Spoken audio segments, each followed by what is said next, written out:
sa lupa'y para akong inaalon at nalulunod sa batikos ng mundo, sa kung ano lamang ang kaya ko.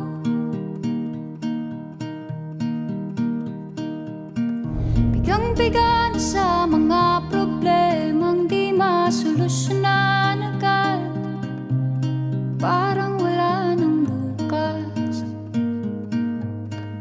Pwede bang umiwas?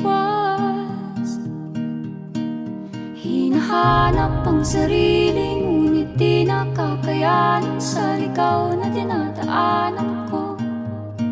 Saan na to patungo?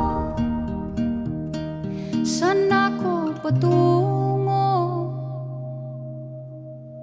Dahan-dahan